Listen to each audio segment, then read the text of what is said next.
Hi guys, my name's Bex and welcome back to my channel, and today I'm bringing to you the mid-year book freakout tag.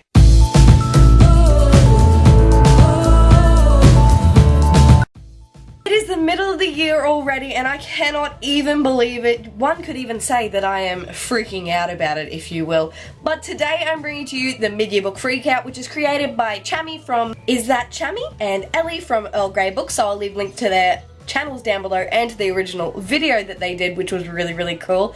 Now this tag has been running for about 3 years now, I believe. I'm so excited to jump in. I was tagged for once. She was so excited. So I was tagged by Jess from Jess Reads Books. I will leave a link to her original channel down below. Go check her out. She's one of my best friends and she's absolutely amazing. And I'm so excited to dive into this one and tell you guys how I'm going this year. But first of all, let's check in with where I'm going with my reading challenge. So my Goodreads reading challenge is 50 books this year, exactly the same as it was last year. And I have read 34 of my 50 books, so I am currently 11 books ahead of schedule, which is awesome because this month right now in June, I'm not reading as many books as I normally do, so I love having that little backup there for me in case I fall a little bit behind, which happens, which absolutely happens. So without further ado, let's get started in mid-year book freakout tag. So number one is best book you've read in 2018. And the best book I've read in 2018 is, of course, Strange the Dreamer by Laini Taylor. I read this one in January for the Sassy Book Club, which is run by Miss Sassy Cassie, which I'll leave a link down below as well. And I read that one for her book club and freaking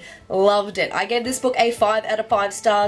It is magical and beautiful and just, the writing is just gorgeous. It's like nothing I've ever read before and I freaking loved it. Number two is best sequel you've read in 2018, and this one is Only Human by Sylvain Neuvel. I freaking love this. This trilogy, it's just incredible. It's suspenseful, it's sci-fi, but it's also kind of based in the real world with a little bit of creepy shit going on, if you know what I mean. It's written in like a mixed media format, so there's journal entries and interviews, and it's incredible because it doesn't take away from the story. It's just so amazing. And Only Human wrapped up this trilogy really well. Number three is new release you haven't read yet but want to. And this one for me is Children of Blood and Bone by Tomi Adeyemi. I've heard people rave about this book and I don't know why I haven't got around to it yet.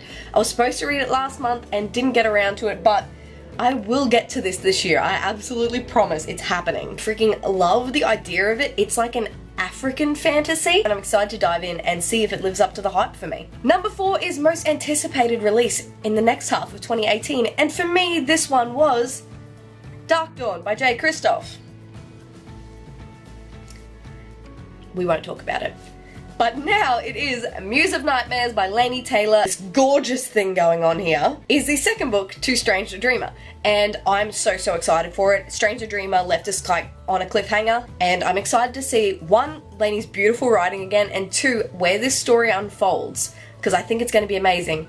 And I've already pre-ordered this one, which has beautiful sprayed edges and this amazing cover, so cannot wait to receive it. Number five is Biggest Disappointment, and for me, if you have been here for a while, you know what this one is going to be. It's All the Crooked Saints by Maggie Stiefvater. If you want to hear my Nope book tag where I go on a little bit of a rant, I'll leave it up here for you guys to click on and go check out.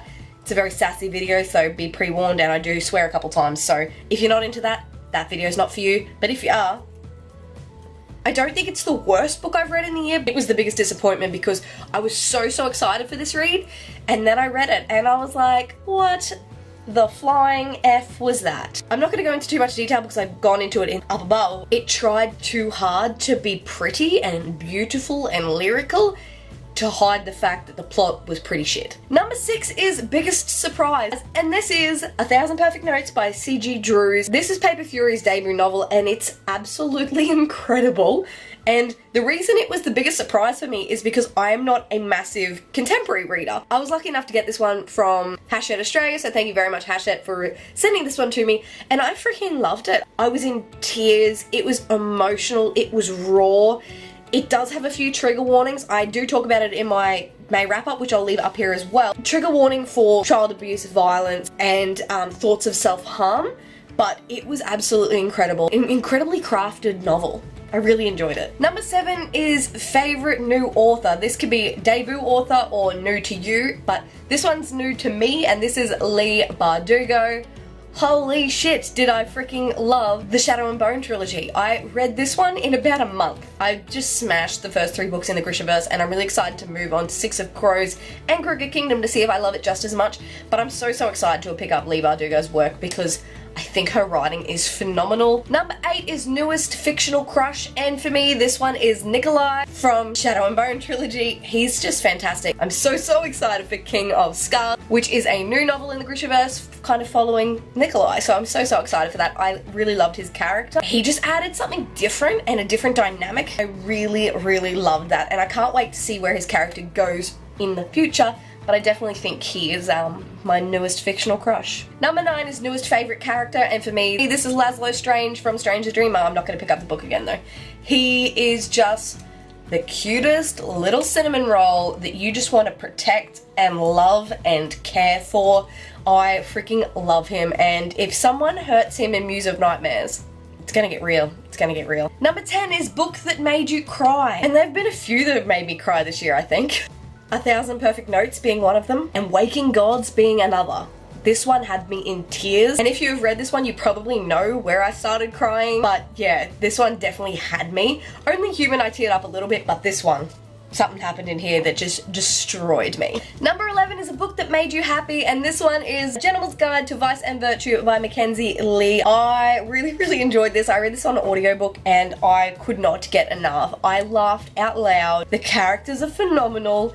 The story is adventurous and fun, but also has some serious tones to it, which I enjoyed. I was so happy reading this. I just was smiling. Definitely recommend this one if you want a happy, diverse, kind of exciting historical fiction. Number 12 is the most beautiful book you've bought or received this year so far. And this is hands down Autobiography by Christina Lauren. I'm just gonna hold this here and just give you a little glance.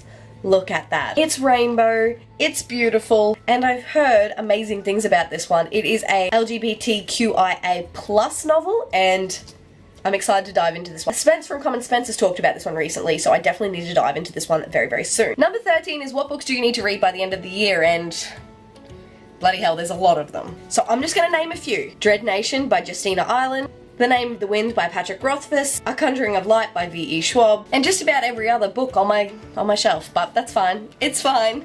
We won't worry about that right now. And the last question is favourite bookish community member, and for this one for me, I'm going with Mr. Common Spence. This is Spence from Mr. Common Spence. And Spence started BookTube 4 months ago, but now I follow him on every platform.